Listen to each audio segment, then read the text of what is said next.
What up? What up? Let me turn this shit up. We're gonna give you something you can feel today, y'all. Funk from the front seat. 9 on the Grind TV. I need everybody around the world to clap your hands like this.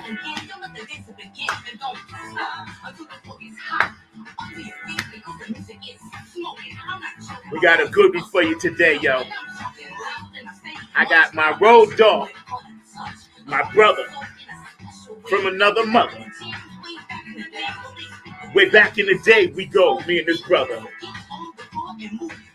My guy Shinn Digg is in the house. I see he just beamed in. So y'all hang out for a second. We're going to do this right as we bring it in. All right, now check this out. New York City, you in the house. Massachusetts, you in the house. Curtis, we got you. We love you, bro. Shout out my guy, Curtis Wilcox. All right, who else is? Oh, Long Island, I got you. Funk from the front seat today, giving you something you can feel. I'm feeling good today, yo. Oh, yeah. We got you all up in Delaware, Pennsylvania, D.C. to DMV. Sounds so good, they don't make them like this anymore, yo. We got some new music coming from my guy, Shinn Digg and Dig Deep. My producer today, Mr. Mark Lee, the man behind the glass, keeping it funky, keeping it fast, and never last, always classic. Minneapolis, what's up? MPLS, the 313 up in the DMV. My guys in Texas, Philadelphia, I got you. Chicago, Indiana. Shout out to my wardrobe consultant today. See, I love you, boo. See, you can see the yellow scarf, and I'm rocking the pants to match. So I got a dope wardrobe consultant. Okay, let's finish our roll call. Georgia, North Carolina, South Carolina, Virginia. I love my family. Down in Virginia and Georgia. Feeling y'all. See y'all in August. New Orleans. My girl Rocky, I know you down there. You just moved. Miss you, boo. You doing your nurse thing, man. That's a blessing. Shout out to my guy Kev. I love you, bro. We're going to ride this to the West Coast. Oh, yeah. Tokyo, China, Japan. I'm Young High say, yo, Tokyo, Hawaii. Samoans doing the Humpty Hump. Humpty Hump. Oh, yeah. I need y'all to keep me in your prayers, all right? I'm going to need that. Dubai, England, Germany, Coccolino in Italy. Thanks for hitting me up the other day, bro. Elizabeth in Ireland. I love you, boo. Tanny Soul, Sister Germany, I got you. Ukraine, Russia, all the conflict in the Middle East. And yo, another devastating flood. Haiti, we got you. Jamaica, Puerto Rico, we got you. Check this out. Nothing but the funk right here on Funk from the Front Seat, 9 on the Grind TV. How y'all doing today? Y'all all right? Yeah, it's been a weird day, weird week, weird month. But yo, it's all good. Today, our very special guest, Shinn Digg, is in the house, man. And he's bringing that funk like he always brings it. He's bringing that peace, love, and harmony. We're going to drop some conversation. His drip is dope. I'm already looking at it. I just want to make sure that I acknowledge any transitions that we've had. And you know, of course, T.N. Stevens, we're going to talk about him later at the end of the show. But we love you, boo. We know you going up there now, doing your thing for God. And also, to any birthdays, shout out. My daughter Maya's birthday is March 22nd, so that's cool. Love you, Maya. Love you, Kayla. You know, if you want Want to get down with us? Just follow us on the thread, Funk from the Front Seat, Not on the Grind TV, every Saturday at 12 p.m. And shout out to LL on the West Coast and my new funk family, the Skunk Mob. Y'all are dope, man. And, we'll have y'all back on real soon. So let's get the show started. Without further ado, I got to bring in my guy. He is here just for you. My dog, Shinn Digg. What up, bro? I'm good, man. How are you, Zach? I'm doing good, man. I'm doing good, man. I'm always happy to be part of anything that's funk. Anything. Yo, that's what's up, man. Yeah. You the guy, man. You doing your thing, and we've been in the same circles and running for a minute from back in the day. For my audience, that is, first of all, how are you and your family doing? I always ask that first. Everybody's good. Thank God everybody's good. My kids are good. My wife is good. Everything is just like, we're just trying to keep it, even keel. Yeah. And, always ready for anything. So everybody's healthy. Yeah, that's the main thing, man. Without that health thing, man, you can't really do much, man. But yeah, so for my audience that's just now, first time tuning in, may not quite know, tell my audience a little bit about who you are, and as far as what you do in the music game. Then we're gonna go back and talk about your childhood and your influences and things like that. Well, presently, I'm an independent artist. No contracts, no record deals, no anything. I love music, and for the last 20 years, or a little over 20 years, I've just been putting out music on my own for my project called Dig Deep. And everything that's in my head, just getting it out, via Pro Tools. And I have been playing live. In fact, the last time I played live was, I think it was 2013 or 14. And we played down in New York at the, it's called the Spiral. Is it the one is the Spiral? Somewhere up in Harlem. But we played and it was a great show. But, I'm hoping to just make as much material to build a catalog. And if anything really jumps out, then that will give me more incentive to play. So I'm really looking forward to playing.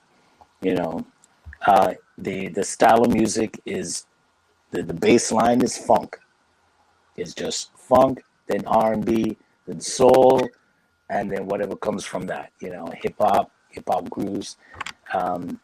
It's just making music and wanting to, trying my very best to stay a musician and to do everything possible to keep that alive, in spirit and in reality. So I play bass, I'm a vocalist, I play some guitar, I play keys, I program drums. I'm not really a drum player, and I've pretty much been sticking with the same crew, friends and colleagues that I've known for the last 30 odd years. That's my crew. Those are the people that I love. Those are the people that I think are fantastic in their musicianship, because their playing is connected to their soul, and that's what makes them even more phenomenal. Music was great in New York. New York was the place that sculptured me, molded me, and I miss what it was. I have no idea what it is now, not really. But I do, but I carry New York with me everywhere I go. It's just, it has outweighed the British in me, somewhat the Jamaican in me, the Miamian in me, the Mass in me, Massachusetts. So it's just New York, man. That's who I am. Yeah. You told me a story when one of our very first interviews we did. And we're hanging out with the amazing Shinn Digg today on our show. And thank you guys for tuning in. Thank everybody. Stay active on the chat line. You told me a story about growing up, in your homeland, about how you guys used to have to try to get records and things like that. Share that with our audience, because it wasn't as easy as, like, say, people may think. Well, we had record stores. There were record shops all over. it wasn't, no, it wasn't hard to get records. It was just that my interest began when the Jackson 5 came out. Right. Okay. And I started spending my own money to get that was the incentive. It's like the rest of life disappeared. Yeah. And I did not know up until that point. I thought I was going to be an artist. You know, I drew very well. I was always the best in school as far as I had an eye that I think the other kids didn't have. Yeah. And I could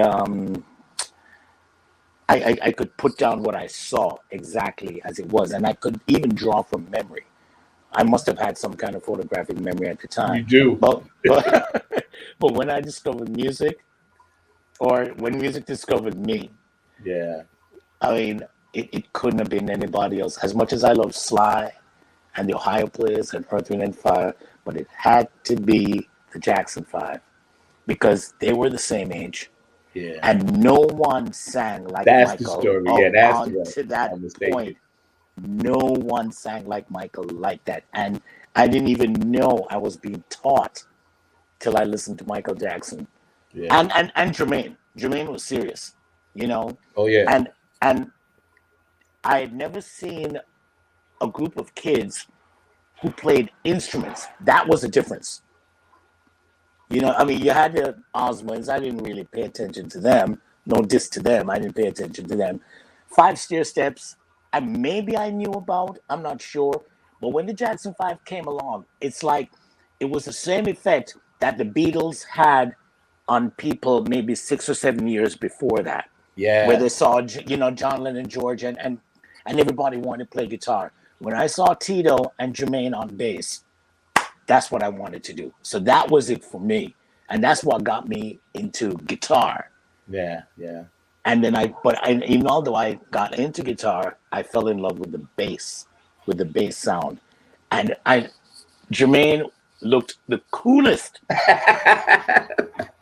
I wanted to be that guy playing. He played a Gibson EB something, EB5 or whatever. Right. Yeah. And I wanted that bass. Yeah. And Jermaine was, you know, he had his shoulders hooked up like that. And and the fact that he sang he wasn't a smooth singer when he was a kid. He was growly and, just, what can I demonstrate that? But he just had that guy, oh, you thrill me, honey, you thrill me. And you could hear that in the voice, you know, get back what I lost. I mean, God.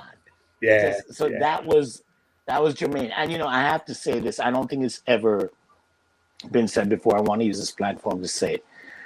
The Jackson 5 may have been really, really talented. And with Michael at the forefront, who I think was just a godsend. But Bobby Taylor, who was the one chosen to produce them, I believe that Bobby was the one that brought out that soul in them. I don't think anybody else could have done it. You're right. That's right. Bobby was the one that basically kicked their derriers and brought that soul out in. And I'm sure that he saw some kind of soul kinship between himself and Michael. And he just brought that soul singing out in them. And I think when you listen to and particularly the first 4 albums, studio albums, I mean, you hear a soulfulness that started to smooth out after like when Looking in the Windows came and everything. Jermaine got older, his voice got deeper, and, you know, he smoothed out. But Bobby Taylor brought out a soul. You know what's funny about them? And I'm glad you mentioned them. And what, you know, it's a great conversation because when I was, even as a kid, I was like, these are kids singing love songs, making grown women cry. This is what was jacking me up because my aunt, rest her soul, you know, we'd be playing as kids and playing Jackson 5. When she used to hear, I never can say goodbye, she's like, stop, turn that up, you know what I'm saying? Stuff like that. And I'm like, you know, Mama's Pearl and all that stuff that they were doing. They were singing love songs that were emotional, you know, to grown-ups. And I Yeah. was like, that's when I knew. I was like, man, there's people on TV that look like me. They got a cartoon, this and that. So I applaud you for seeing that, and and like you said, when you gravitated towards that, Yeah. we all have our first one, man, and And that's a good story.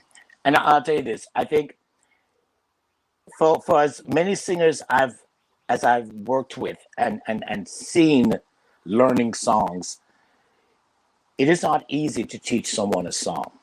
Yeah, So a lot of singers have to have a knowing about them ahead of the game. And that's where Michael and I think Jermaine were different. Well, all of them, but Michael and Jermaine and Jackie particularly, because they were the lead singers in the yeah, group. yeah, But yeah. you can't, everything that you hear Michael Jackson do, you can't teach that to someone. They have to know. Right. They have to bring something to the table Yep. with them, the very little inflections to the very last fade out. You hear Michael doing something incredible. And you'd have to spend a lot of studio time teaching somebody to do that. Yeah. And I think that's where Motown was fortunate that Michael just knew. They just had a knowing. And then that's why there's never, ever, and I dare to say will never be another group like them. Yeah, yeah. That is a connection that you just know. And through Michael Jackson, I found my own knowingness. But had the Jackson 5 not been around, I think whatever I feel for music today wouldn't be as deep. Yeah. And I think other musicians that came along, such as the Ohio Players, Sugarfoot in particular, Earth, Wind and Fire, helped deepen that love. Yeah. It was just incredible. Music when you and I were growing up was just a discovery. Yes, it was that so just much of it. went up and up, and I mean the talent was just you had to, you were always challenged, and even although I went to music school, my theory, I was more interested in the theory in what Larry Dunn was doing, or Billy Beck, or any of or Quincy Jones, than in class, because they were teaching you basics, and the music school I went to still had a somewhat of a snobbery, I mean, they taught basic rudiments, and all the rules came from a classical point of view. But with R&B at that time and soul music, it was breaking all the rules. Yeah, yeah. So I'm sure that theory has had to, over the years or the decades, I've had to teach those rules that were broken. Yeah, yeah. So Yeah. it's great being a musician from that time. Yeah, and the fact that we are still tasked with this thing, this journey that the creator has given us, man, always makes me grateful to be talking to brothers like you. You're a pioneer, music pioneer. When I used to go see you guys at the wetlands, and I keep telling that story over and over, how you literally was digging with your bass. I had never seen nobody really do that, and it was such it changed my life, because I like I told you, watching you guys perform on stage, you were interactive long before interactive was a thing, and it was that chemistry that you guys had. Like you said, the people that you worked with. And why don't you name some of those folks, man? Because a lot of people might not know who they are, but I want my audience to really know, man. Who was some of those folks early on with God, let me rattle off. Let me see, from way back: Freedom Bremner, Mark Levine, Alice Thomas, Kia Lacroix, John Epstein, who left us some years ago, rest in peace. Richie Johnson, who also left us some years ago, fantastic drummer. I'm trying to make sure I'm not leaving anybody. And then there was a second phase.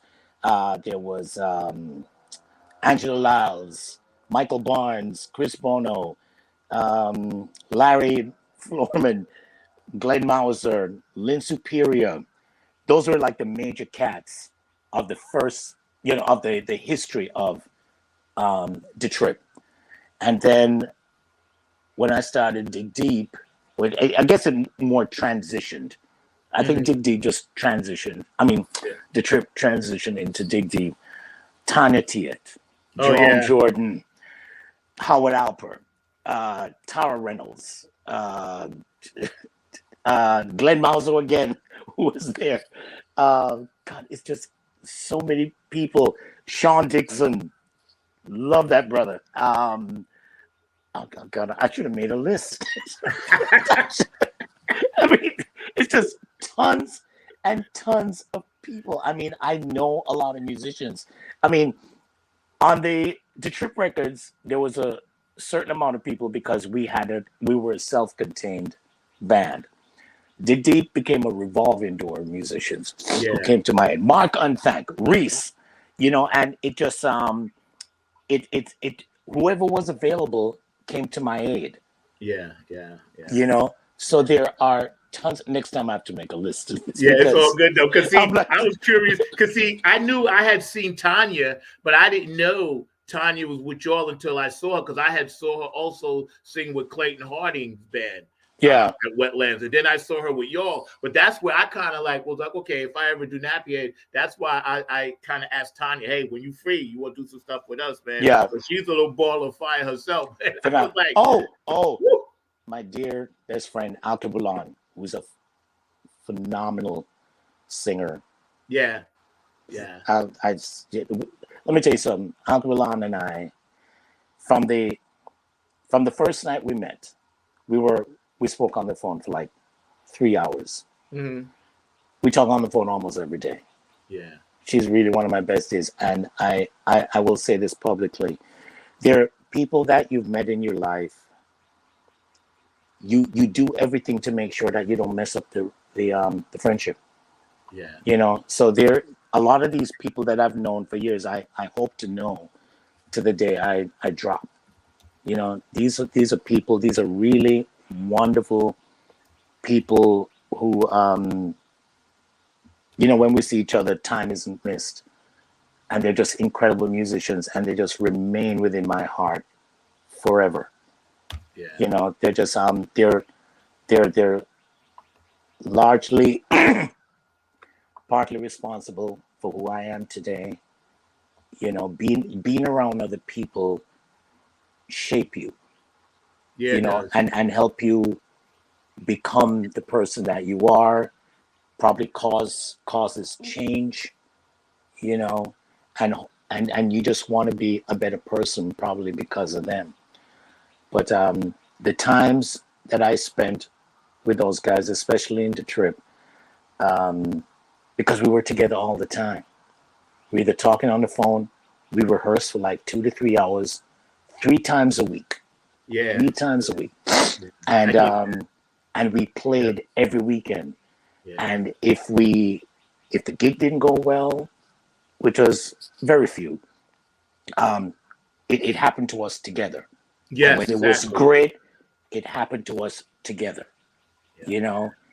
And we just shared so much, and that's just not something that I can dismiss, You you know, I'm know. glad you mentioned that because that's what I miss. Because with Nappy Head up there, we were always together and it was just always us. Hmm. Here, I find it difficult because you have to work with so many different people, so you can never really establish like an offensive line, a front. You know what I'm saying? That Hmm. together, like it's like sports. You got to always be and rehearse and things, and that's the one thing that I really miss that I'm trying to get back as I continue this funk journey.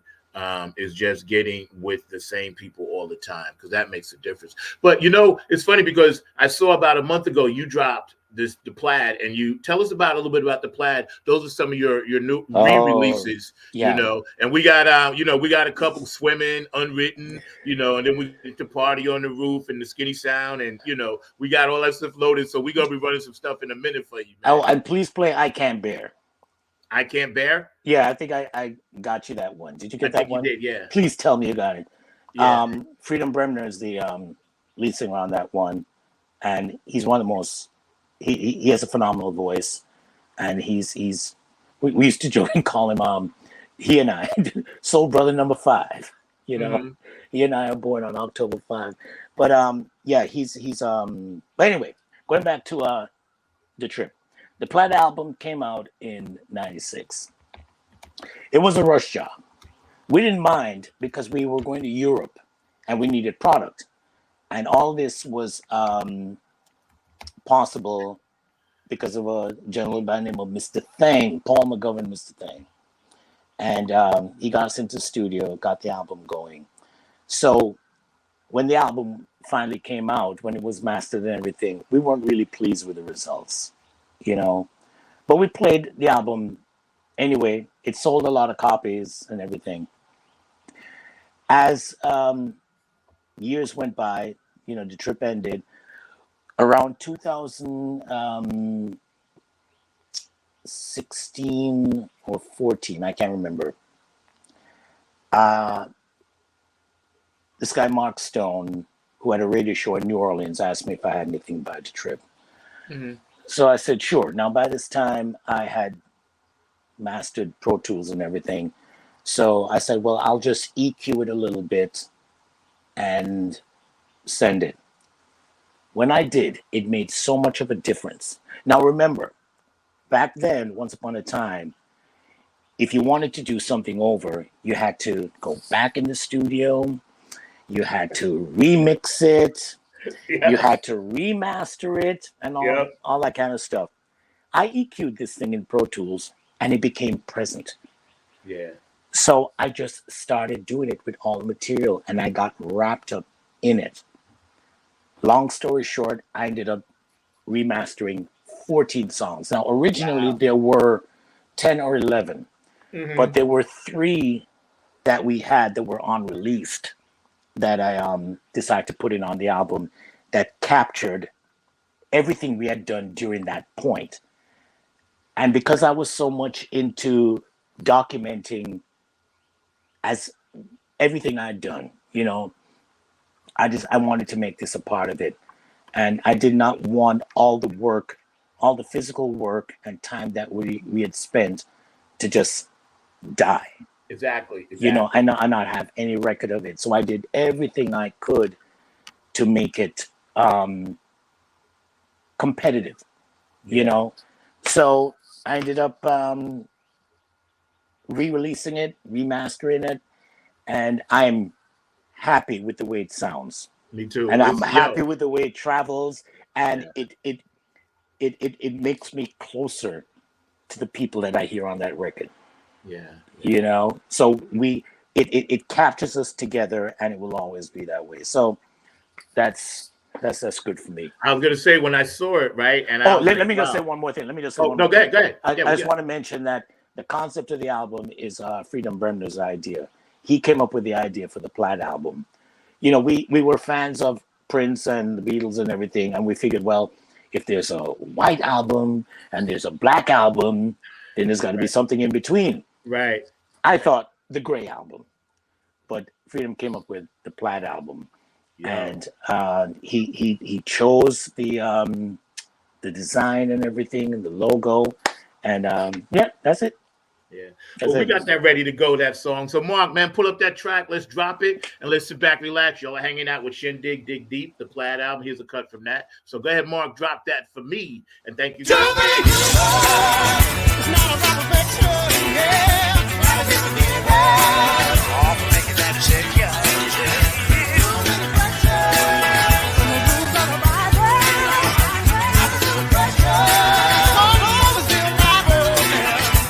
In the mirror, I see 2 people standing there lonely. The temple wants to take over. It's when the war begins.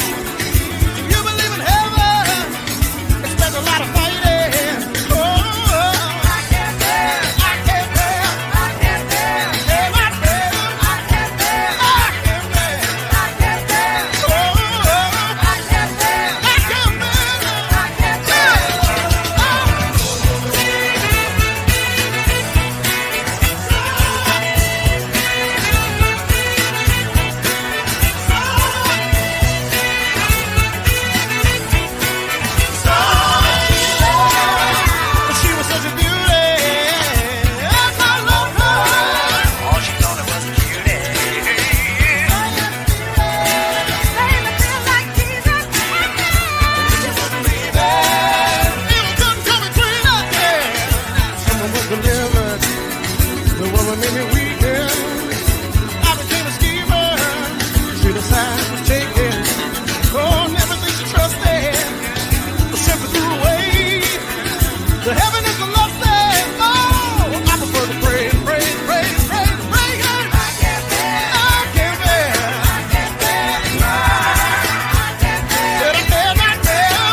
I can't bear. Yo, we was talking the other day. Remember what I said, man? First of all, it's hot, sounds Thanks, man. phenomenal.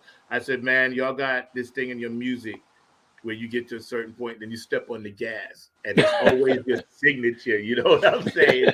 When people listen, they know. They're like, okay, this is a little different, and right in this part, it gives you a different groove, man. So, who was the inspiration and kind of like help put the lyrics together with that, and who kind of put that together as a song? Well, I'd written everything. I'd written everything. Oh, you mean the subject matter? Yeah, just with what you guys were saying about, like, where did that inspiration come from? Oh my God, I was going through a serious time, man. Yeah, I had excuse me, when the first version of the trip collapsed, I had writer's block. I couldn't write anything, and up until that point, I'd written fiction. I was able to write fictionally, just pull things out of the air and write about a sunny day, or it feels so good to be alive, or bad thing better. And it was a collaborative effort between the group and everything. But a lot of personal things I was going through, and it was devastating that the first band had had been dismantled. But when I decided to put the band back together, I'd done a tour with Mr. Thing in Europe and came back with so much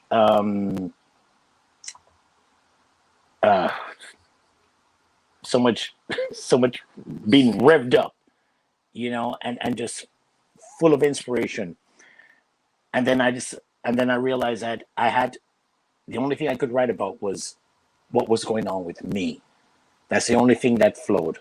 Yeah. So with that subject matter, it's feeling guilty for a lot of things, feeling like you can't, it's like it's a spiritual thing. It's like feeling like God is talking to you, and you're like, but why me?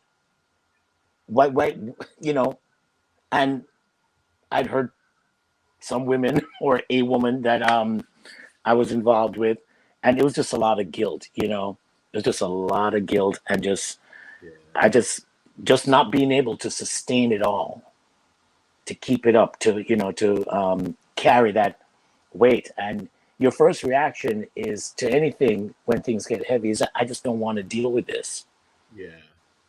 So it was that kind of thing. And it was about forgiving yourself. Yeah. I didn't know how to do that. Right, exactly. And I was going to mention something. We're hanging out with the amazing Shinn Digg today. This is my bro, man, from way back. When we as artists go through something, a lot of times we're still trying to simultaneously stay in that lane of music, but it leaks over, and then we have to try to mix the two. And I did a lot, like you said, I can relate to that big time, because when I was doing Nappy Head, then I just, I'm going to just do Zachariah Cloud 9, a completely different thing, Spiritual Funk City, because I had so much stress about trying to maintain that other thing, and the guilt of not, doing this or doing that or that. You know how it is in the music business. But, man, I'm glad you explained that, because for young artists out there, you guys are watching this, brother. So it's okay to write about what you feel about. You don't have to follow any trend and be like, oh, I got to write, my booty shakes and, my this and that. No, go dig deep like in this episode. I always say that every time. At least 20 or 30 times I'm going to say dig deep, because it has so many meanings, We're going to run another one off this Plaid album, one of my favorites, Swimming, That's my cut right there, but you know what I'm saying? So, Mark, could you pull that up for me, please, sir? Swimming. Or if not, I can knock it out. And thank you guys for staying active on the chat line. Shout out to my homegirl, Lisa LL Love, out there in Cali, getting up early. I know you said you get up when, blankety blank and Jesus gets up. So thank you for that. I remember you told me that. So, okay, Mark might have stepped away, but I'm going to go ahead and run this one, Swimming. I love this song, man. So y'all check this out. Swimming,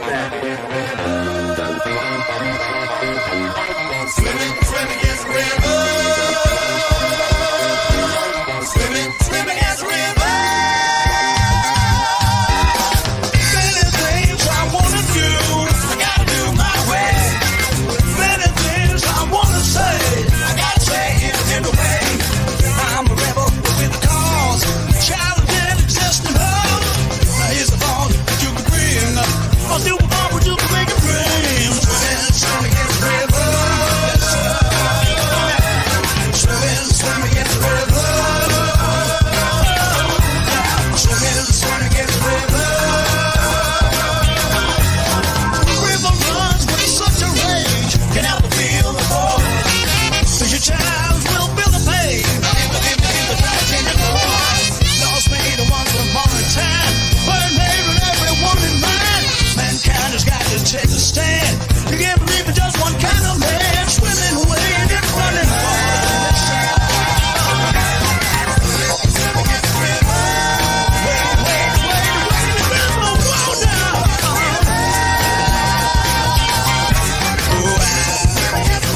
Yo, I'm gonna tell you why I like that song Yeah. so much.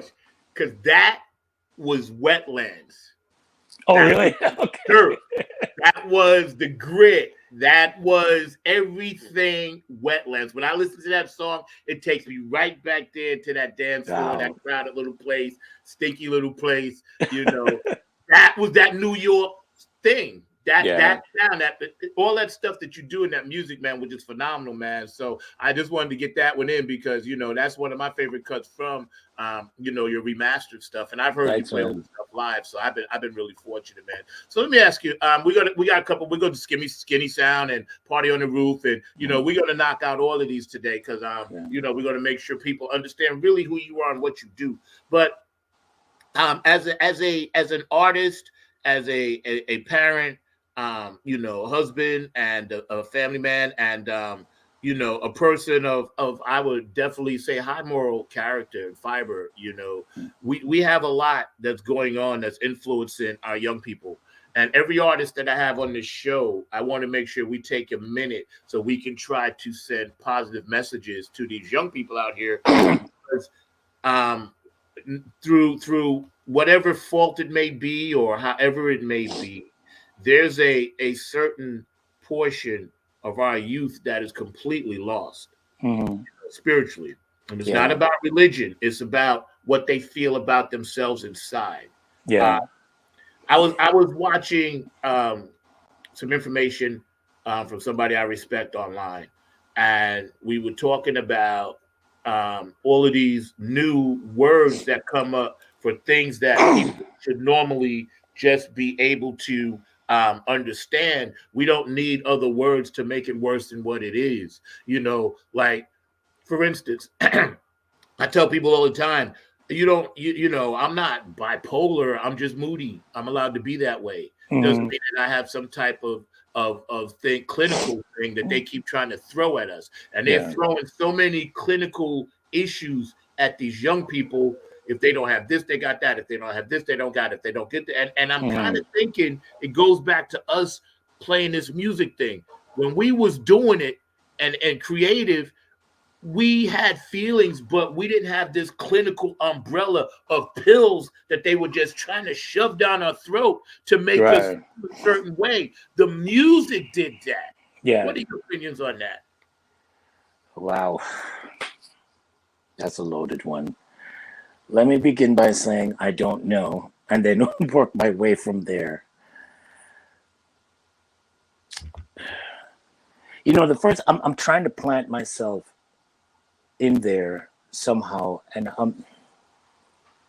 I don't know. Can you break it down a little smaller for Yeah, me? yeah, yeah. Basically, because I listen to a lot of the music today, Uh right? huh. And it's not feeding the soul. It's not really saying anything. It kind Right. of just makes you feel less than if you don't have a car, a gold ring, a diamond watch, Okay. that Now I kind of get it. thing. So I would I would think just the need for material things has gotten much grander. that's what I'm talking Has about. gotten more grand. I mean, obviously we had less when we were kids, but we worked with what we had. Yeah, You know, I a lot of the music that we grew up with came out of the church, yeah, yep, and even if people who listened to it didn't go to the church, they were influenced by it, so they helped to carry that as well.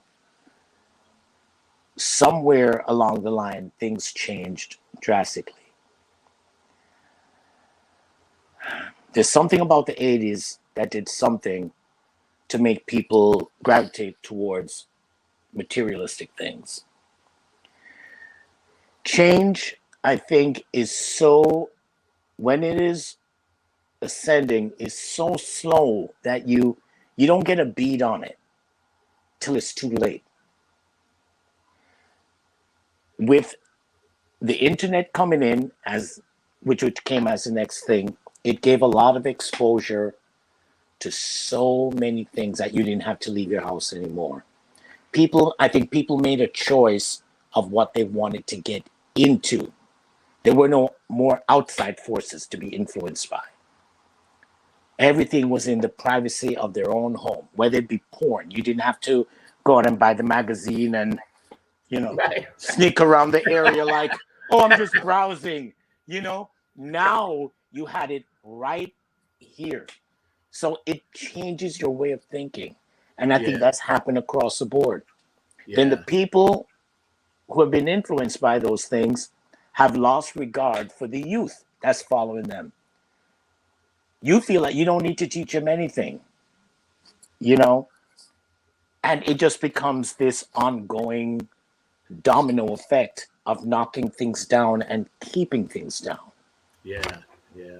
And then it's a sad day when people start making up their own Bibles, because your Bible becomes distorted, and you make up your own rules, and you make rules that rationalize what you do and give you permission to do what you want to do, and it spreads. Now everybody's a star. Everybody, to quote Sly, everybody's a star. Everybody can get on the podcast or whatever, and say whatever they want to say. And then most people piggyback on what other people have done. So let's say, for instance, you research something and you found a lot of mud on a musician, whatever, legitimately so, and you decide to report it.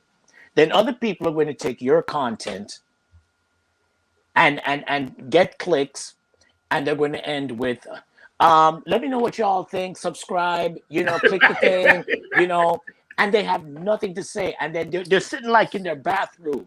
Can you believe this shit happened? It's some bullshit.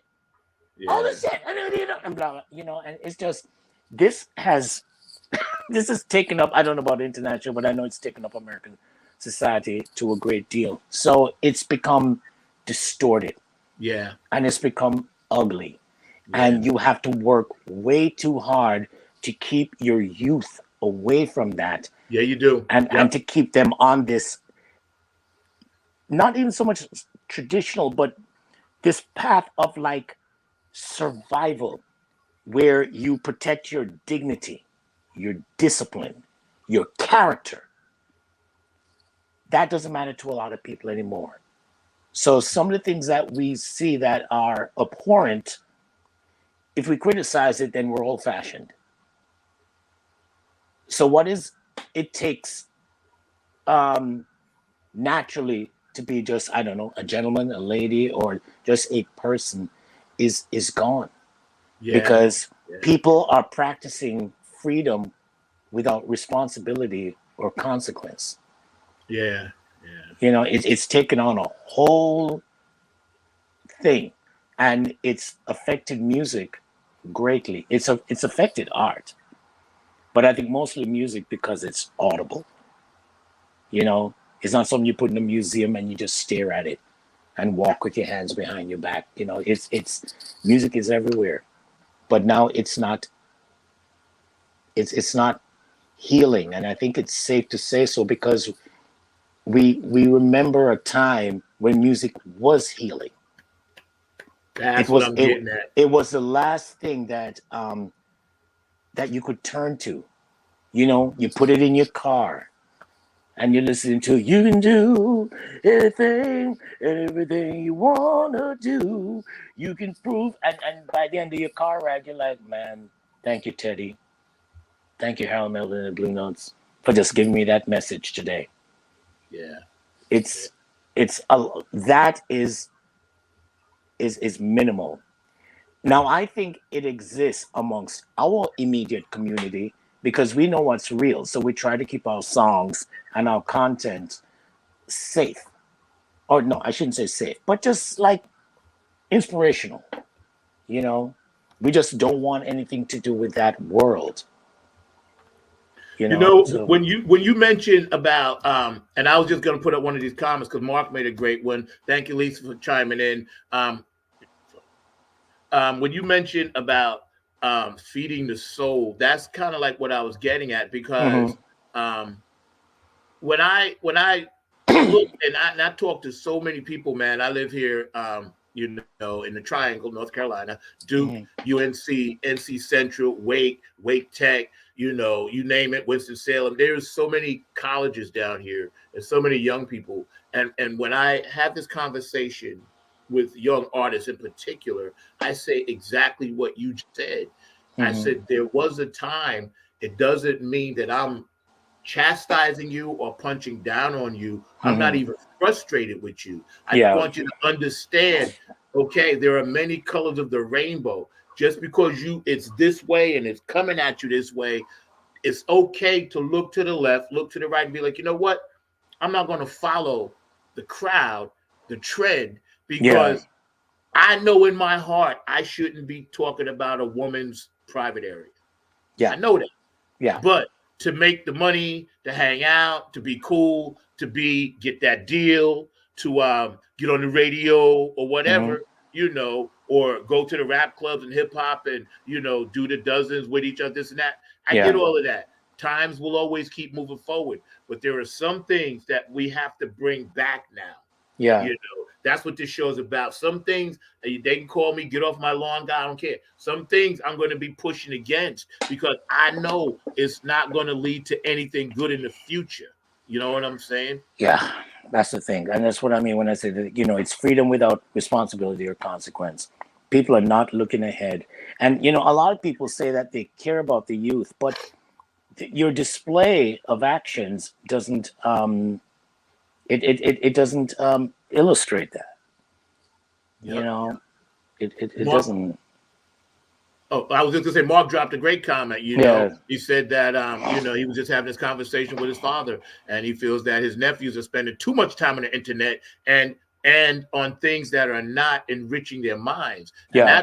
that's part of, dare I say, that 1%. One day I'm gonna get shot for this, so y'all know. Don't mind me. But I know it's coming, bro. They're gonna boot you up the air. Yeah. I know it. I can feel it, man. Because me and Curtis, shout out Curtis. Hope you feel better. Yeah. We be talking all the time. He's like, bro, the things you say sometimes you're gonna come up missing in a trunk somewhere. I was like, so be it. But I'm on record. So Yeah. right? Dare I say that this is part of something that they kind of want to steer our young people into, dumb us down, make us stupid, put out stupid stuff, defame this, defame that, be me, and then only 3% of the rappers that are out there, like your Jay-Z's, your Beyonce, or whatever, your Ice-T's, Ice Cube, Snoop, this and that, Nas, whatever. It's a very small percentage that actually get to that up level. Everybody else is kind of like right there. Yeah. You know what I'm saying? Yeah. That's right, Lisa. They want to keep us asleep, honey, and we ain't going to let that happen. My daughter is 12. My son is 10. He wants a PS8. She wants a cell phone. They're not getting any. They're just not getting any. I told my daughter, she said, well, when I'm 14, I said, no. I said, first of all, you guys have to display responsibility to me. I need to know that I can trust you with these things when you're on your own and you're not displaying that. So, no. So I love saying no. I've been practicing it. I'm good at it. And it takes nothing away. I become a warden. I'm like, no, absolutely not. And they see their friends with cell phones. And when I drop my kids off at school, I see the other kids. And I don't know if I should feel bad for them or the parents or the principal. I even went up to the principal one time because some of the ways that the kids, and God, I'm risking sounding really old right now, but some of the way the kids are dressing it's appalling. But anyway, I went up to the principal. I said, don't you guys have a dress code? She said, yeah, we do, but we can't enforce it. So all I can say is that, listen, I saw a guy come to pick up his kids. Zach, grown man. His pants are sagging below his cheeks. Yeah. What can I do? I can't do anything. Yeah. So, but my two kids, I can do something about that. That's right. So whatever they think that is, current, and I'm like, nah, I'm sorry. I'm trying to raise you guys to take care of yourselves in a certain way, and I can't. I'm sorry. Yeah. I have to, I'm right with you, bro, because I'm telling you, my ex and I, my one daughter's in college. I'm proud of her. My other one's in high school. And we make sure that there is some hard boundaries on either side has to that be. you're just not going to do. Um, and Lisa's right. I'm reading your comments. Lisa. We are parents. We're not their friends. And more Exactly. people should think like that. Yeah. And again, I that's my pet peeve too about the whole pants thing, but the sagging, I get it. See, sagging, for y'all that don't know, if you spell it, is nigga is spelled backwards. So y'all better keep that in mind. Spell it, bro. Sagging niggas. That's not by accident. That's design. You know what I'm saying? Sagging is niggas spelled backwards. Oh God. That's facts. You know that you know what I tell my kids whenever they get into something with them. I'm like, listen, don't forget, I'm raising you. You are not raising me. Let's not forget that. You understand? Good for you. Good for you. Parenting 101 right here on Phone from the Front Seat. Pay attention. So let's get back to this thing, man, because again, I teach funk school with Tony Kim. You're always welcome, man. When you come down, come with us to Virginia. I would love to, man. Sure. Yeah, man, we'd love to have you, man. Funk school in Virginia, and we're doing that. And Lisa as well. Anybody, any musicians, man, come be a part of this thing. It's our second year, and shout out to Tony Cam. He just lost his brother, 2 weeks ago, and we love him here. And it was just a painful thing, but a necessary thing, because now he's not in pain anymore. So, we got you, Tony. We love you, bro. And Jackie, love y'all, man.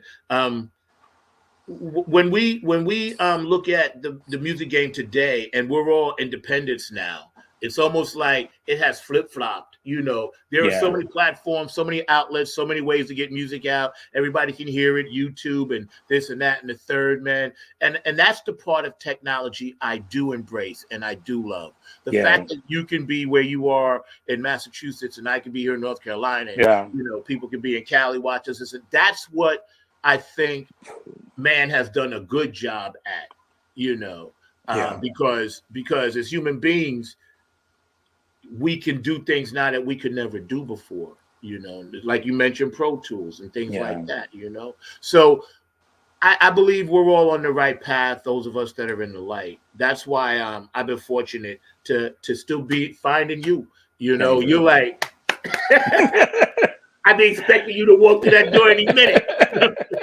Let's work, bro. Let's dig. For those of you that don't know this story, when I first saw this brother, I walked up to the front of the stage. I kid you not, he was singing. He took his hands off the bass and was singing, and he turned toward his body to the side and had the bass like that upside down. And I was like, he really is digging deep. And I've never forgot that image. It blew my mind to this day. Did I have a glass of wine in my hand or nearby? You might have. You was doing you. You was like 4 different people at once. Because one guy was doing that, the acrobat was like that, the other guy was talking shit, and then you was directing the band. So I was like, look at this MF. I was like, who is this guy? You know what I'm saying? And you were so cool because you had to have all the way almost. I could barely see your eyes. You know what I'm saying? And I was like, look at, and I told you on the phone the other night, I said, man, I'm not a part of this. I looked up at God. I was like, I'm not. But this is how he works, because here we are. You know what I'm saying? Doing our thing. And, it's beautiful, man. With the trip, because we spent so much time together, and because, we grew up during a time when groups, self-contained groups were the thing. There's so many advantages to that. If you don't like people, don't have a group.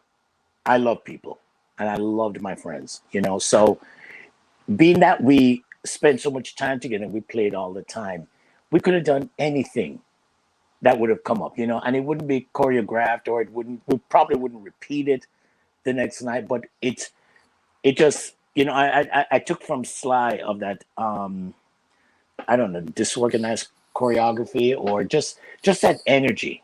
I wanted that, and I wanted everyone to find their energy and bring it out on stage. Don't stand around, keep moving. No sheet paper stands, no music on stage. know the music and come on and play it. Right. And that's what we did. You know, we had to memorize and become one with everything we did so that at any moment we could go off and come back to the blueprint. Yeah. You know, so that was the demand for the group, is that, you know, I And remember that was genius, bro. I watched y'all a lot, man. You became one of my favorite top bands there. And it was a couple, but you guys were always so organically interesting and stage tight, but at the same time, you allowed the music to breathe. That's a gift that you have, man, that That's very right. few band leaders and people put together things have, man. We're hanging Thank out with Dig Deep today. We're going to go back on the other side. I just got to drop a few shout outs to some people. Y'all hang tight. And then we're going to go through some of this new stuff that you dropped for me on the Skinny, for sure, man, and play a couple of others, man. But we appreciate having you. So y'all sit back, man, and just hang out 1 second. I got to give a few shout outs. This is Joe Keys of Joe Keys and the Late Bloomer Band. Just did a show with my man Zach. Number 9. That's right. Number 9's got it going on. Check out Funk from the Front Seat. Zach Robinson. Serious good vibrations, y'all. What we need. Peace. Hey, it's Chrissy Key Rollins here with Holistic Restoration, inviting you to check out Zach Robinson with Funk in the Front Seat. He drops new episodes every Saturday at noon on the East Coast time, and replays are posted for whenever you miss a live stream. You can find him on 9 on the Grind TV and also on YouTube, and get ready for the funk because he brings it every week along with hot topics, amazing guests, and great conversations. Again, that's Zach Robinson with Funk from the Front Seat on 9 on the Grind TV and YouTube. Go check them out. Hey, this is Jen Vanderputten, writer of Code and Prose. You are watching Funk from the Front Seat with Zach Roberson. Tune in every Saturday at noon for excellent and important conversation. Hey fam, what's goody good? What's really good? My name is Jeff Roberson from the gospel group called Jeff Roberson and New Life. And I'm coming to you from the town that we had to name it twice. It's so nice. New York, New York. And I'm bringing you some news about my brother from another mother, Brother Zach, who's bringing you his hot new show called Funk from the Front Seat. Listen, he's bringing you funk from the vault, from the past, from the present, and into the future. He's got that music that makes the hair on the back of your neck rise up. He's bringing you funk all the way down to your toes. This is that funk that makes you really want to groove. Stay tuned. Don't touch that dial as he brings you funk from the front seat. Listen, let's go.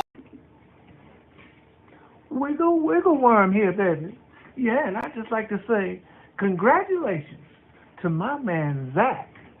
Yeah, Club Funketeer number 9, keeping that funk on the shine for his 2nd year anniversary of his show, Funk from the Front Seat. It don't get no better unless you jump in the back seat and then jump back in the front seat. On the one. Yeah, keep that funk alive. Hey, this is Keith Jackson with P-Funk Radio, inviting you to check out my brother Zach Robinson with Funk from the Front Seat. Saturdays, 12 noon on the East Coast and 9 a.m. on the West Coast. It all happens on 9 on the Grind TV and also on YouTube. Great guest, great conversation each and every Saturday. That's Funk from the Front Seat with Zach Robinson on 9 on the Grind TV and YouTube. Check him out. Yeah, a few shout outs. P-Funk Radio, of course. Bootsy and Patty, love you guys. Bootsy got that thing popping in Florida today, so if y'all are down there in Florida, check it out with Bootzilla Records, dropping all their new artists. JTRP, of course. Gabe Gonzalez, I love you, bro. On Wednesdays, Larry Funkster Jones, love you. Robin Circle of P, Philly Phil, of course. On Tuesdays, y'all be dropping that serious funk. HJ Entertainment, Heidi, Kane and Jams. I got y'all. Tony Cam and the Funk All Stars. Oak City Music Collective, my management company down here. Love y'all. Afterglow 92416 and Q&A Entertainment. thank you, Q, for taking my call and talking to me about some stuff, man. Patricia Diori, Aquarius Rising Arts and Graphics, Curtis Wilcox and George DeFunca Vinci, the artists of the nation of the now, DJ Coccolino in Italy, and Elizabetta in Ireland. And David Webb, Funk Chronicles, thank you for having Nappy Head Funk Army be a part of your amazing display. And we coming through there this summer, and it's an honor to be displayed in the Funk Hall of Fame. And everybody tuning in, all the people all around the world, you guys can go back and check the show out. Pull them up on YouTube, on Funk from the Front Seat, or my YouTube page. Subscribe, like, and do all that stuff. But truth be told, I don't really care about algorithms. I never did. So it is what it is. And we thank you guys, man. We appreciate you. We're hanging out with Shinn Digg. So you did a remake of the Isley Brothers, That Lady, right? And I'm going to run that because I thought that was beautifully done. Thanks, and what made you pick that? And what attachment do you have to that song? Well, I think because I could do something different with it. I mean, I love the song anyway. I've always loved it. It's always been a part of any playlist or cassette bunch of songs that I had from way back. You know, it's one of the greatest funk R&B songs of all time. But I never touch a song unless I know I can do something with it and do it justice. There's some songs that are just, they're sacred. And if you want to touch them, do them right. If not, just leave it alone, So I felt I could do something with this. And I asked Jerome Jordan to sing that with me, and Tanya Tiet is on this song, and she's a person Tanya's on this? Tanya's on it. Wow. Yeah, and she does a phenomenal job, as usual. Yeah, I didn't know that. Yeah. I've been trying to get in touch with her. The first time I tried to do it was when I tried to record it 20 years ago.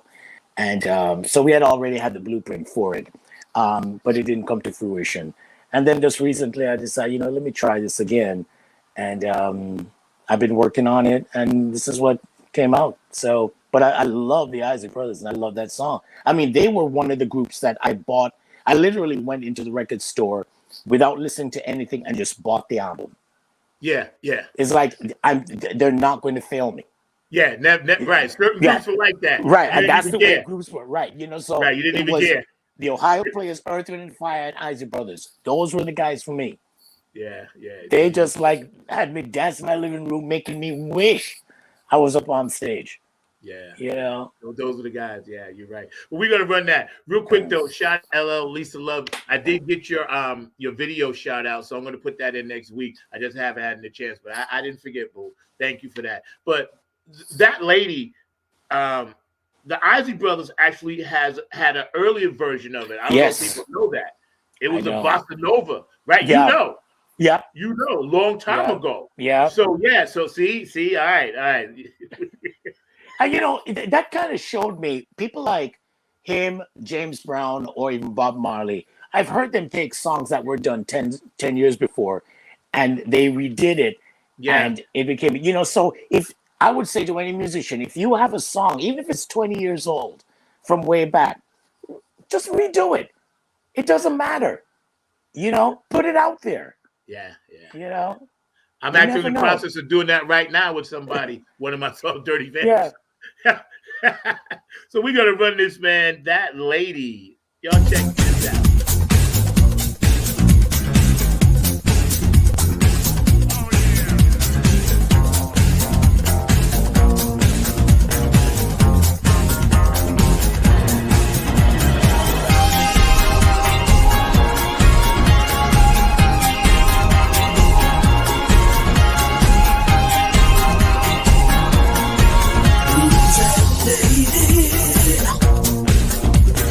Beautiful lady.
Loving that. See the trip. And shout out to Tanya. Yo, Tanya, call me, please. Shout out, man. I'm gonna bring my producer, Mr. Mark Lee, All right. before we get into the skinny sound. But I know he had something that he wanted to ask you. And we were talking about something a little earlier. Mark, you back there, bro? Of course, I'm back here. I'm checking out what things are going on here in Shinn Digg and his powerful comments and all along those lines. He's always got some insightful things to say, and I was definitely digging that mixture. And one of the things I was going to ask is, how do you bring all those different influences of your jambalaya kind of lifestyle into the Oh music? my 'Cause I was God. hearing a little bit of everything in your music. I was hearing a little bit of that Caribbean background. I was hearing a little bit of that Miami sound. I was hearing a little bit of everything. So definitely, I was just wondering how you mix those various sounds together. I really don't know. I think I've just been able to collect everything along the way, and of things that I really love. And I think if I feel what's there, it becomes a part of me, and somehow it finds a way to just just get in there. And it's like if I hear it, I do it. You know, and sometimes upon rehearing it, you might think, okay, all right, that's not working, or whatever maybe. But I don't have any. I don't think I really have any concrete um, explanation for that. I think it all begins with the fact that I've just always loved music. I would be in trouble if there were no music, or if I wasn't a musician anymore. Because there's nothing else in this world that I want to do that I'm connected with. Nothing, you know. So it's what it gonna do what it do. It gonna be what it be, So I'm just thankful that for anything that I've put out that I've been able to, you know, and I think one of the things that I have to be thankful for, and this all happened in retrospect, as far as life, is that if I'd gotten a record deal many moons ago, which is something I really wanted more than anything else, I probably wouldn't have been able to do a lot of things that I would have been, because I would have been controlled, Right. and who knows, maybe something else would have happened and it would have come out a different way. But having the room to work the way I do and to choose the people that I want to choose to work with um, has made me happy, and it's been very fulfilling. I feel like, God forbid, but if I were to, pass away, and it wouldn't bother me. I feel like I've, been able to, I've tried to use my abilities to the best of my ability, Yeah, if I could just ask one more quick question. Yes. How much, because you kind of alluded to it earlier, because I am one of those people that, like both you and Zach, thinks that music is very much a part of our life. And I Mm. am one that even enjoys, and Zach knows this about me, the sound of nature in music as well. So I just wondered, how much does that sound of nature influence you? Because I am one of those people that will pause and hear a bird chirping or something else along those lines, and it can inspire me in a lot of ways and everything. So I was Yeah, wondering, how much does nature inspire you, and the music of nature? I'm sure it does, because I mean I can look anywhere and be inspired, something. It'll take like a photo of it, I have a playlist of songs that make me feel a certain way based on things that I've seen and heard of popular songs. I go from way back from the '60s, Burt Bacharach, you know, um, Diana Ross, whomever it may be, that I just keep in a playlist because that's what they did for me. So if I'm driving, I'm in euphoria. I'm just it's just it's a flash of just like different scenes and different sounds over the course of my life, whether it had to do with a girlfriend or whatever it may be, or a sunset, you know walking, not the woods so much, I'm not a woods guy, but but just anything. So yeah, to answer your question, it plays a big part. you Music, let me know jump in there for a minute. Thank you, Mark. But music is a soundtrack for us, you know? yeah. 'Cause I was talking to some musicians the other day. They flew in from Texas. I was doing Uber, and they were playing a cappella at some contest. No, they were from Florida, the university. And we were talking, and I told them, I was like, it's amazing how since the beginning of time, the universe gives us the 12 notes. Yeah. And whoever has even touched the guitar and just went played one Yeah. of those notes, Yeah.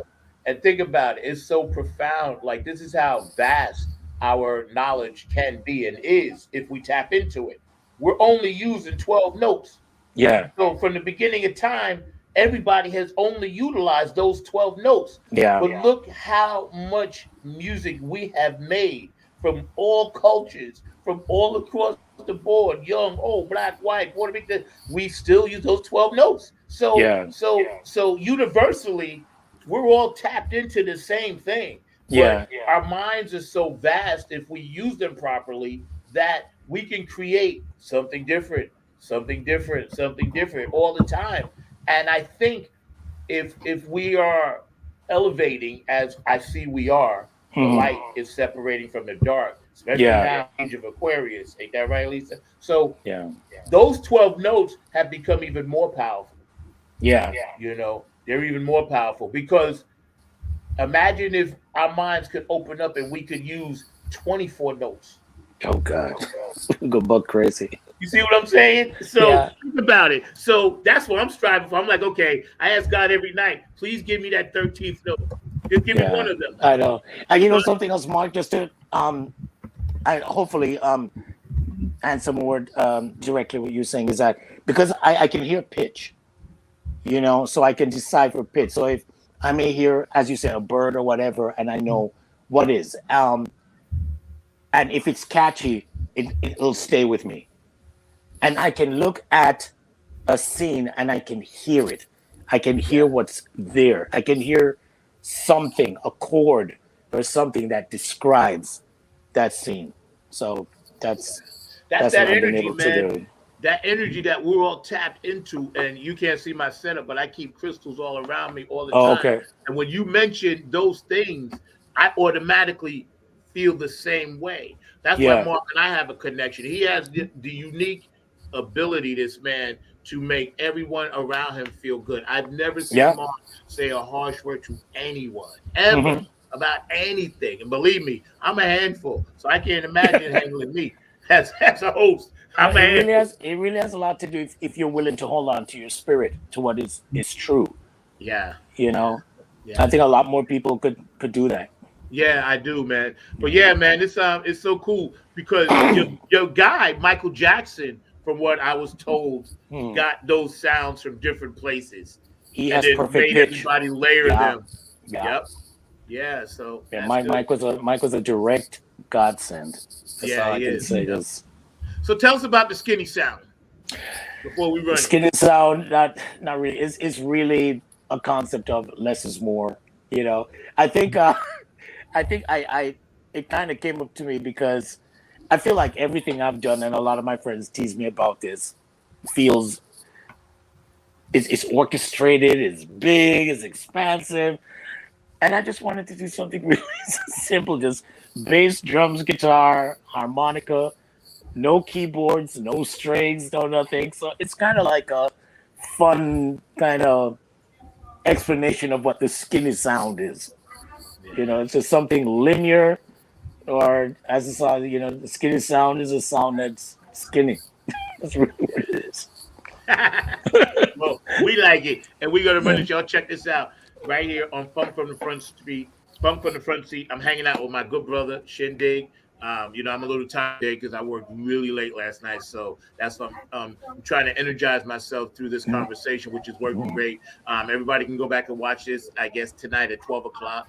We're going to hold off on the 6 because it's a beautiful day. Everybody's out. So, but Mark, man, could you run the skinny sound for me, please, sir? You can. Thank you, sir.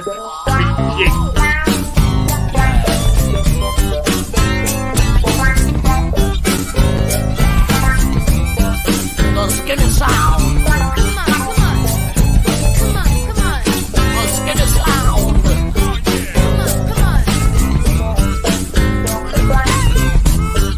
The skinny sound. The sound is skinny. So slim and so slender. With a wing so itty bitty. The skinny sound is put together quickly.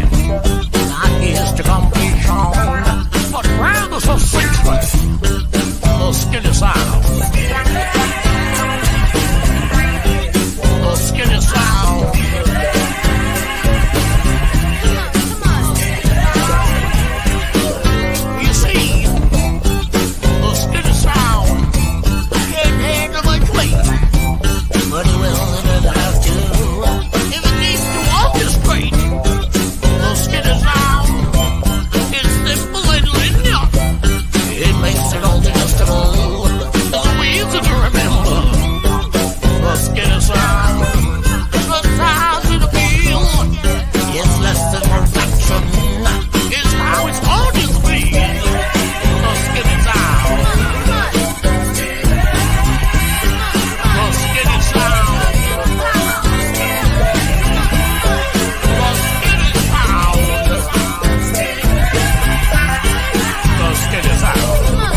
Yo, bro, I be blasting that at Warp 12 in my car, bro. When you sent me all this stuff, right? I was driving Uber, right? Just driving whatever, man. I be blasting it at Warp 12. I'm not hearing you. Oh, you can't hear me? I don't know why. I'm muted. Mark, you hear me? I hear you. Yes. Yeah, I think on your side, yeah, it's not muted. We hear each other. Yeah, we hear each other for sure. We don't hear you.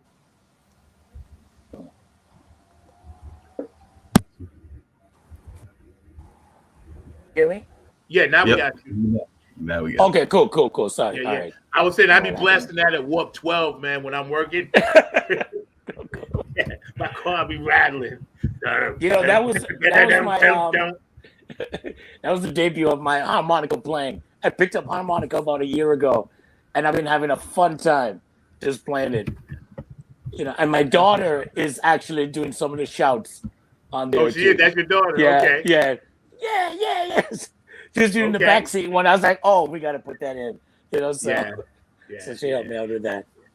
That's the beauty of your music. It always has you in it, man, and that's the genius of what you do, man. Because you could still hear those that are new to it. They're hearing it now, but for me, I hear everything that you've ever done and your influences or whatever. Thanks, man.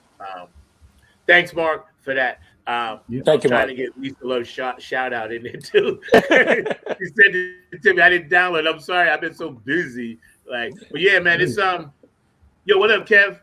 How you doing, bro? Love you, man.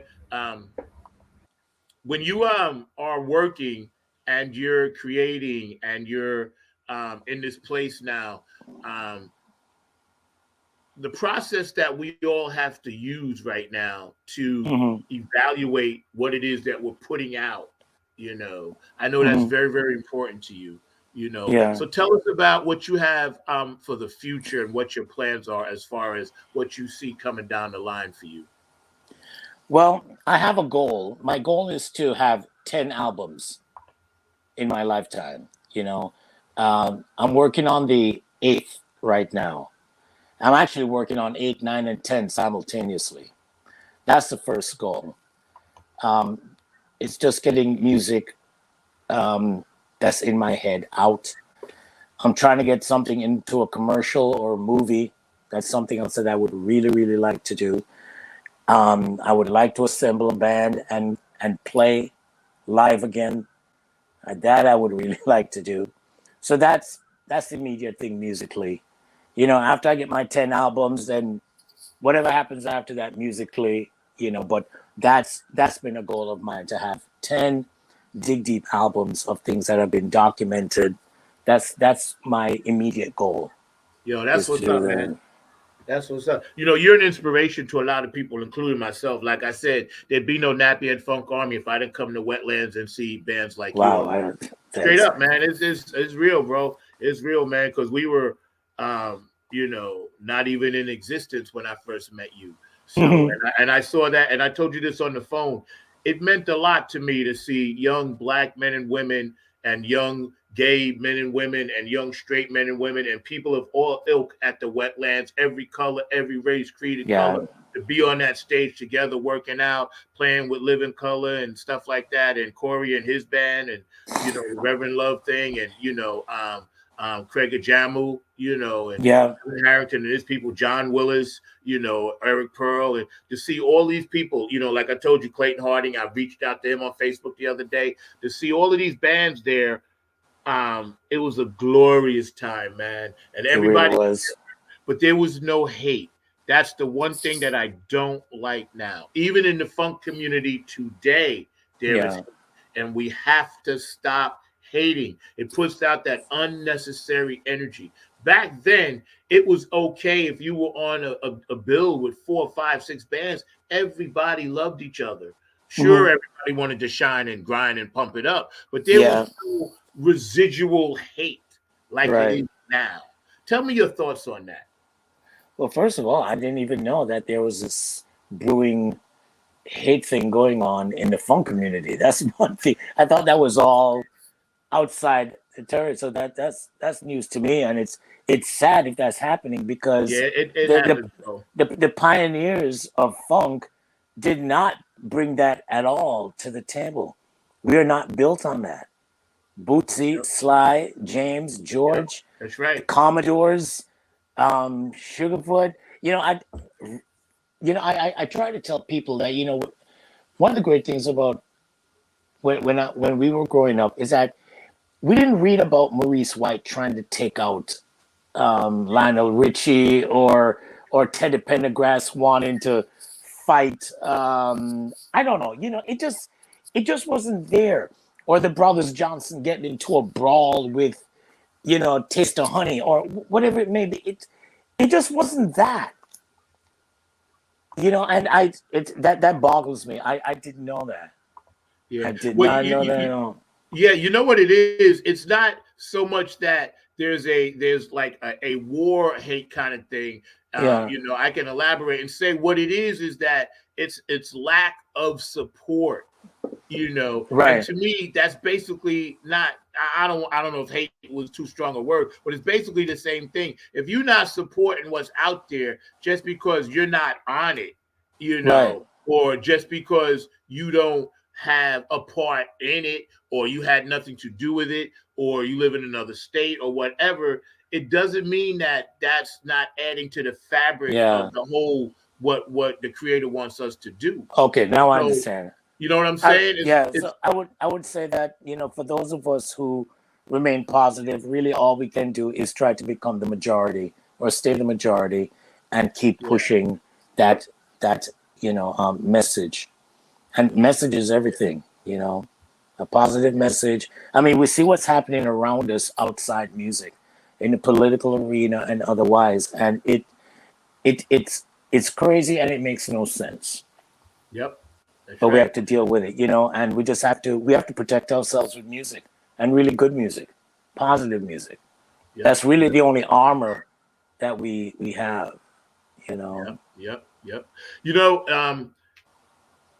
Getting into where we are now, with this next phase of life, of music, of understanding our place spiritually, growing, elevating higher consciousness and things like that, man. Mm. I like the fact that your music is organically pro school. I don't say old school, because you still Mm. hear horns, you still hear real instruments, you still hear the open and closing of the hi hat. You're Mm. very detail oriented, just like Kevin. Shout out to my dog. Yeah. But yeah, Kevin working on something for me right now. Yo, it's coming. It's gonna be hot. Trust me, Yeah. it's hot.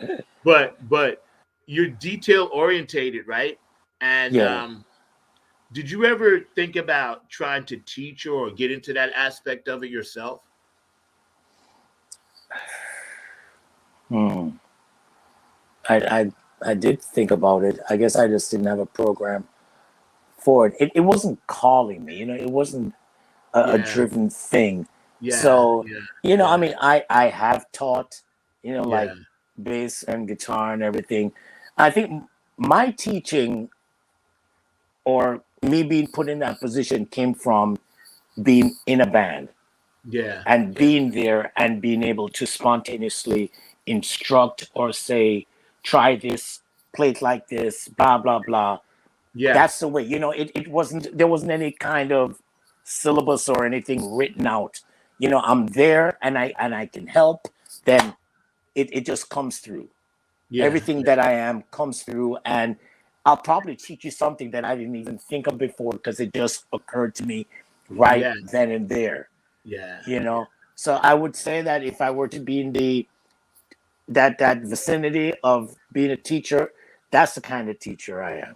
yeah, yeah. you know And believe and I, me, and I've been no, go taught ahead. by many great people, but I think whatever I've had, which is kind of unscripted, that's what I've been able to bring to somebody, where they say, no, don't sing it like this, or try it this way, or use this party, whatever it may be, whatever I am inspired to do, because I'm concerned about the results. And for some reason, I know how to get to the goal. Yeah, yeah, yeah, So it may not be a pre-thought thing. I'll know like how to get it yeah, right then and there. So it works that way in the studio. It works that way in rehearsal. It works that way when I'm just composing yeah, in my head. yeah, yeah, yeah. So See, this is the thing, and I love that you said that, because that spiritual side is what the rehearsal and all that stuff. When you're putting in that music and your thought, and you're getting that sound in the studio, you'd be like, okay, this has to go here. You said something important. You know how to get to the end result. yeah, You know how to get there. You might not know it along the way, but then you hear it, you know how to get there, man. But yo, we're destined to do a project together. I'm working on figuring out how to get to you, like after these one song I'm doing. But then I thought about it. I was like, okay, this is the year that we have to do something together. yeah. I can no longer like put it off, wait, this and that and third, you know. All right, So man. this is the year, man. We're gonna make something happen, because Yeah. you've always been, like I said, one of my favorites. So, you know, I really can't wait. I'm very excited about it. I can't. I'm anxious. I'm like, okay, I'm going to bring something, and I'm going to be like, okay, you take this and do what you do with it. You know what I'm saying? Because that's kind of thing we do. We got time for one more, man. It's been an amazing interview, man. An hour and a half just flies by, bro. Party on the Roof. Tell me about that. Oh, what is it? Part of the Roof. I had a girlfriend that lived on 3rd Street between 1st and 2nd Avenue in the East Village. And we did have a party on her roof. And I just pretty much wrote what was there. You know? Right. And it was such a fun time. And it's just nothing deep. It reminds me of that period of her.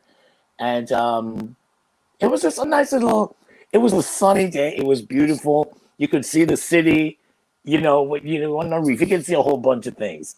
Yeah. And it was just great, and it was just, that's really what it was. Just a party on the roof. I basically just wrote what was there. Wow. Yeah. Y'all check this out.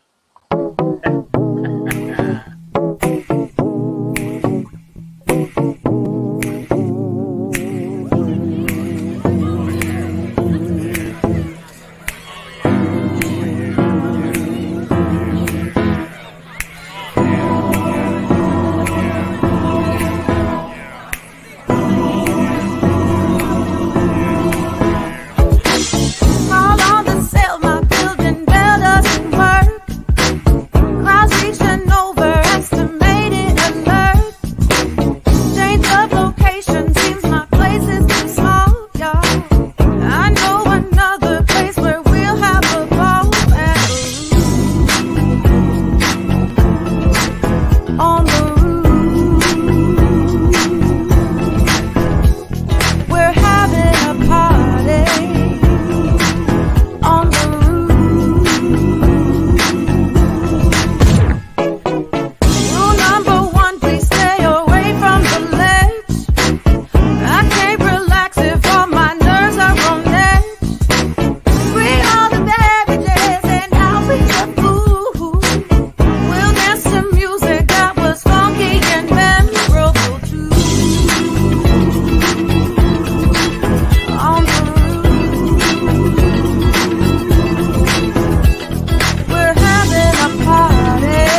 Yo, that was dope. Listen, But that's let me mention Lydia Harrell is on lead vocals. She has come to my aid many times. Mark Henry, friend of mine from New York, who had a band called Second Step, and who else is on there? There's one other person I need to mention on there.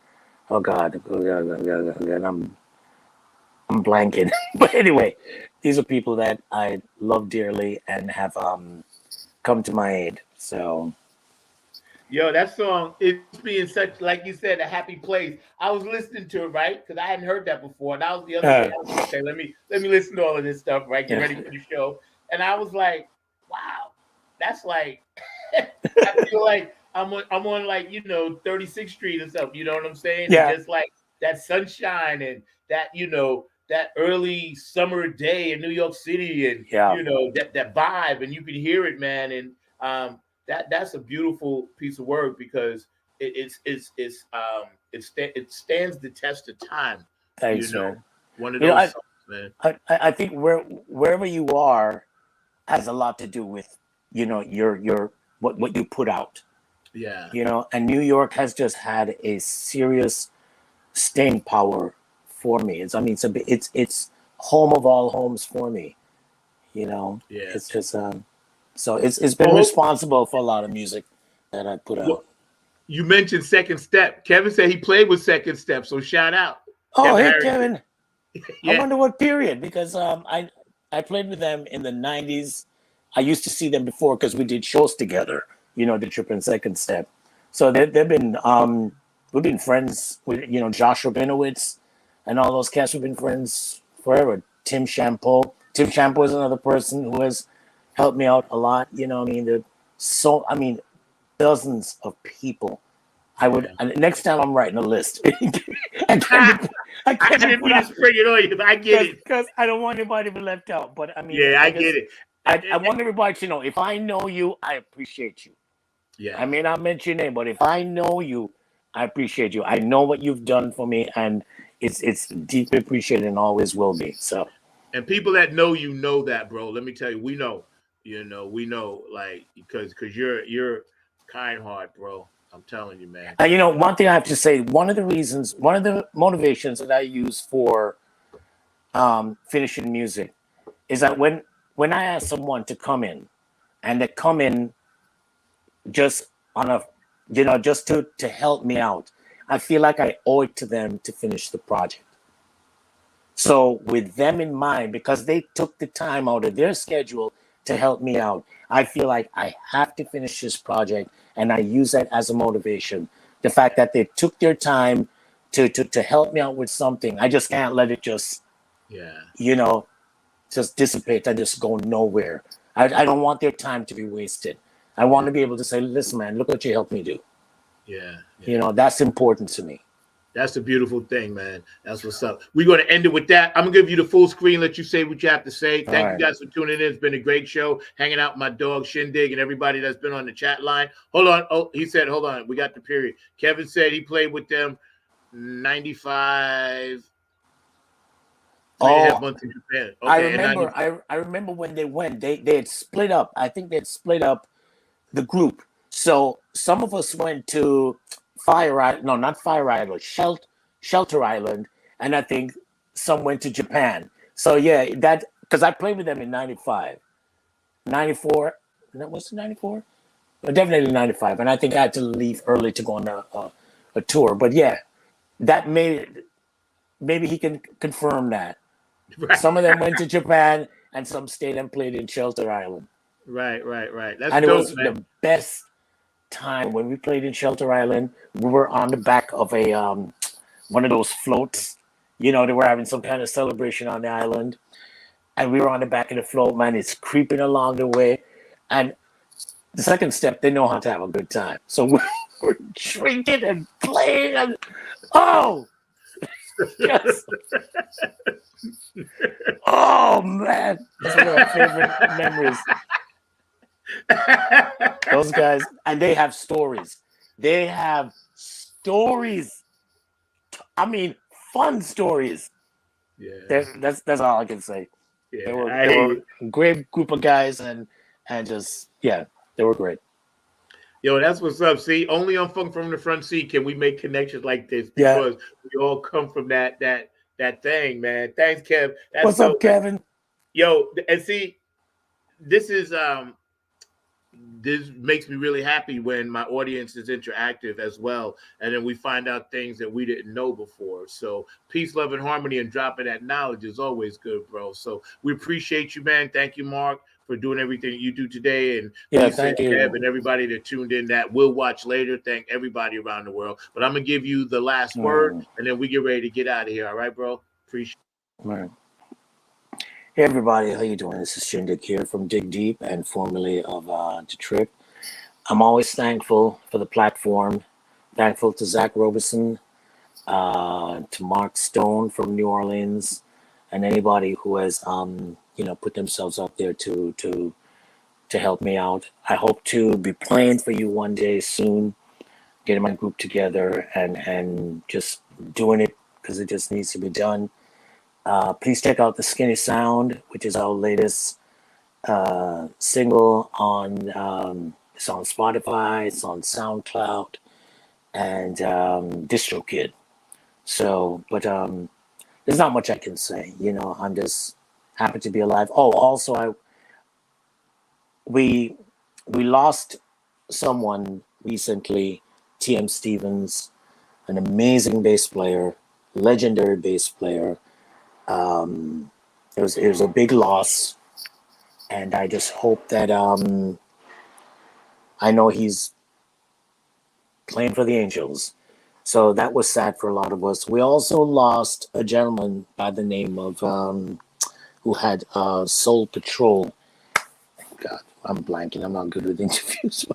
Anyway, we've lost a couple people, and I'm sad that we have lost Bob Davis. Sorry, Bob Davis, who was the founder of Soul Patrol. He passed away not too long ago, and I just want to say rest in peace. I and a lot of people that knew them are sad to see them go.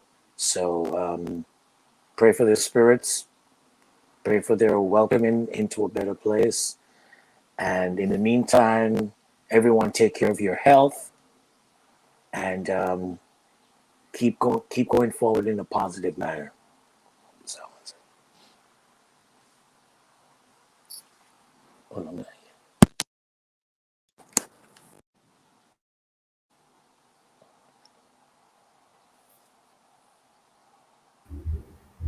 You're on mute, Zach. I got it now. I'm good. No, Zach's on mute. Oh, okay. Zach. Sorry about that. Yeah, That's right. the thing is messing crazy today for some reason. But what I was going to say, we can't forget to acknowledge this brother and everything he did. Premier Session Cat, Premier Road Cat, all the people he played with, a lot of the music that he did. People don't even know that he's on it, And like you said, bro, he's one of the true funk soldier pioneers. Now he was powerful. Music at a higher frequency. And I don't know if you knew Bob Davis from called Soul Patrol. He had a platform I heard the name called before. He passed away not too long ago. So I just want to say rest in peace to him as well. So it's been a little sad for all of us. Yeah. But we got to carry on. That's one of the reasons why I think we got to keep the funk alive. You know what I'm saying? Yeah. So we love you all out there. Yeah, and please, musicians, take care of your health. Don't take it for granted. Do your visits, all these things. We are grown men. We know this is what we have to do. So please stick around with us. Take care of your health. Get your exams. Just do it.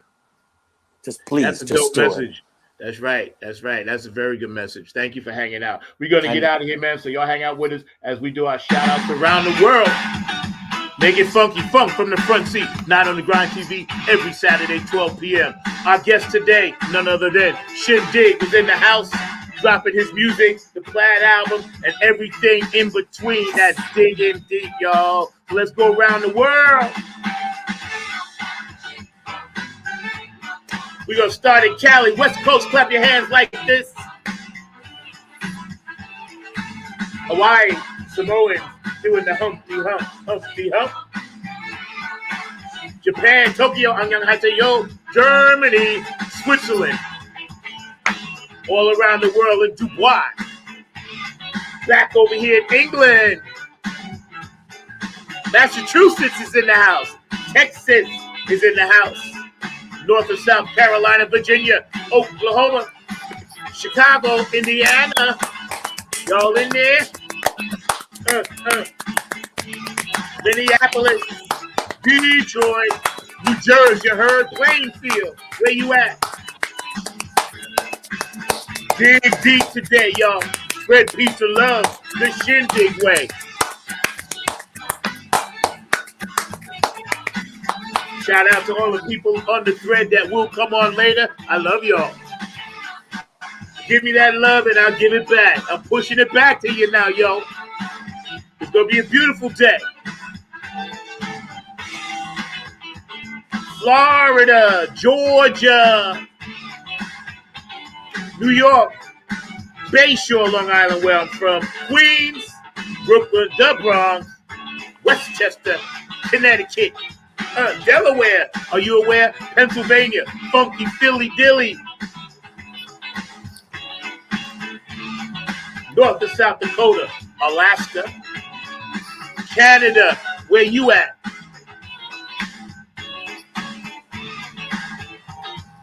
Funk, not fight. Don't forget, in Florida, live tonight, Bootsy Collins dropping his newest artist. So y'all need to check that out. Along with my brother, Young James Brown, gonna be down there.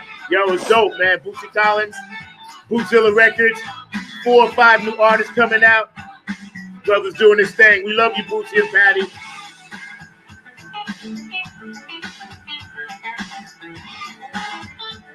Funk from the front seat. I hope y'all had a good time today. It's time for me to get out of here, go grind and make some cheddar. Nappy Head got something coming soon too, y'all. Shout out to my newest heroes on the West Coast, the Skunk Mob. The brothers and sisters on last week. That was dope. Woo! Nothing but a party. Shinn Digg is in the house.